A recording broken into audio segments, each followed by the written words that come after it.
Hi, I'm Clinton, and I'm the latest offender. Claude is missing in action. He's still trying to open his Lego minifigs from the weekend. Are you talking crap? No, Claude, you're good. You're good.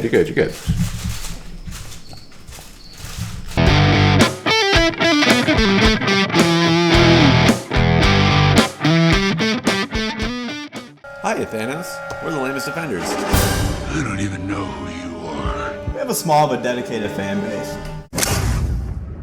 Be sure to visit our sponsor at BaskervilleProductions.com. It's a fourth one. So today we're going to be reviewing episode 5 of What If. An interesting episode to say the least. It had to follow the masterpiece that was the Doctor Strange episode. So arguably the best thing Marvel's done all year. Yeah, in a while actually, I would argue that. But it was kind of up against the 8 ball in this one anyway. So yeah, it was hard to top. It was a lackluster episode regardless. So, but just getting started. If you don't know, this one is based around the classic Marvel Zombies comic book line. One of the big weaknesses for us for this episode was basically it goes at such a fast pace. Yeah. Honestly, it's got to fit a lot into 30 minutes, but I wish it was like a two-parter because it felt rushed. Or even 45 minutes, just something. Because a lot of zombie movies, they have to obviously set up how they got to this point, blah, blah, blah, blah. Mm-hmm. And maybe you'll find out what happens later, but this is just okay, now they're zombies. Yeah, because the reason zombie movies or shows work, except Walking Dead, it's been on for too long, is they build the suspense by, just doing it slowly and building it up. There wasn't really any suspense whatsoever. It was just here's the zombies. Yeah, it was 2 minutes basically. Yeah. And the animation was great. I loved the zombified Iron Man, Doctor Strange, Hawkeye. Yeah. Captain America looked incredible. He was so great looking. But it was just kind of just missing something. Mm-hmm. And Spider-Man was actually really good in it too. Yeah, he looked more like the comic book version. I don't know if it's a deal with Sony where they can't have the likeness of Tom Holland or something, the voice was still a Tom Holland. Yeah, he sounded like Tom. But yeah, he looked more like Ultimate Spider-Man, I thought. So that was kind of cool. So whenever it opens up, it's basically takes place right during the beginning of Infinity War with Bruce Banner just getting teleported into Sanctum Sanctorum. Yeah. And the entire the next 5 minutes is just Mark Ruffalo say, "Oh my God, look at the Avengers! You can't do that!" And it was just there's a lot of Mark Ruffalo just very, very scared. Oh yeah. They're eating her. And then they're going to eat me. Oh my God! Yeah, and then it pretty much plays out with Ebony Maw and he's Black Dwarf, but I don't know what they called him in the movie. Yeah. So. But then Cole Obsidian, I think. Oh, Obsidian, thank you. Yeah, and then the Avengers show up, and Iron Man just blasts Ebony Maw right in the head. That's all you needed to do. Wow. Okay, you probably could have lived with that. Yeah, Infinity War. Mm-hmm. But the highlight was definitely Spider-Man and Peter Parker and kind of getting on the train. And actually, Wasp was incredible this episode. She was such a bee. What's the buzz? Yeah, I did like her, and I liked the fact that they're mixing up her powers and showing what she could do, whereas she does use a the pin particle stuff, where she can actually go into, I guess it'd be Giant Woman. Yeah. So, using that, and it was cool. Yeah.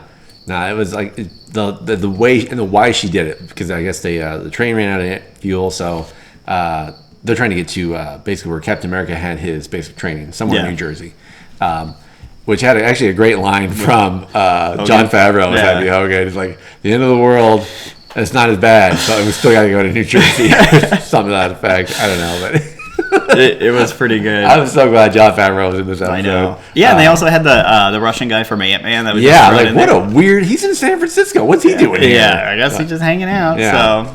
But Evangeline Lilly. Yeah, she came and obviously reprised her role as the Wasp, and so they ran out of fuel, and she goes large to basically carry them all. Goes large to carry them all. Shut up and to basically hold them all in her hand, and just to get across all these zombies so they can get past this compound. Yeah.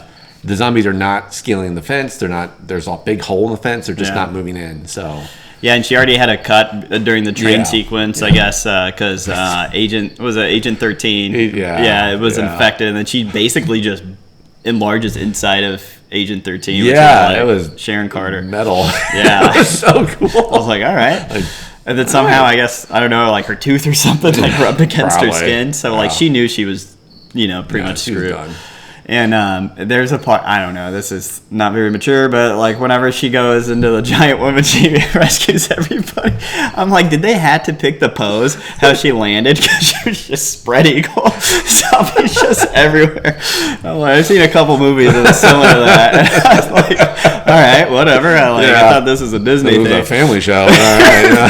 It was just like, it was the frame. They just Yeah, it was a little like, oh, okay. it was it was pretty funny. And so eventually they get to this base, and it turns out Vision's there basically Yeah. feeding T'Challa to Wanda to keep her alive because Wanda's a zombie. And honestly, can't it's the kill only her. positive this episode for me is because it was a callback to the original Marvel Zombies way back when they kept T'Challa alive, and it was Hank Pym at the time in the comic feeding bits by like it was just little bits of Black Panther to keep I think it was Janet Van Dyne alive. Oh, yeah, and sure. it was really cool. So I like that little reference. Obviously, it's a Disney Plus show. They didn't go that brutal, but it was still cool to see.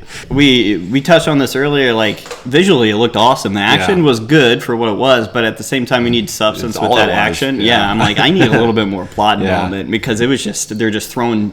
Honestly, in my opinion, too many characters at you at a time. Like, Yeah, and I was kind of hoping because the collocation saved Spider-Man when they're trying to get the train started, and I was really hoping they'd do something more with that. Like Spider-Man would just fly with it or something like that for a while. I was a little disappointed in that regard, but kind of the whole episode was almost a disappointment. So. Yeah, there was a lot of things that didn't make sense to me. One No. in particular that stands out is Vision. Who's Yeah. and then he's like, no, I'm a bad guy, but now I want to redeem myself out of nowhere, Yeah. because he why- gives Peter Parker the Mind Stone. Yeah, why couldn't you just use that to mow down all those zombies? Why? I don't understand. I didn't understand that part. That was just bizarre to me. But It was just it was rushed. I mean, that's all it was. So I felt the best part of the episode though was the Scott Lang's head in a jar, just like Futurama. It was fantastic. I loved it so much. and then He was finally, making awful dad jokes. right.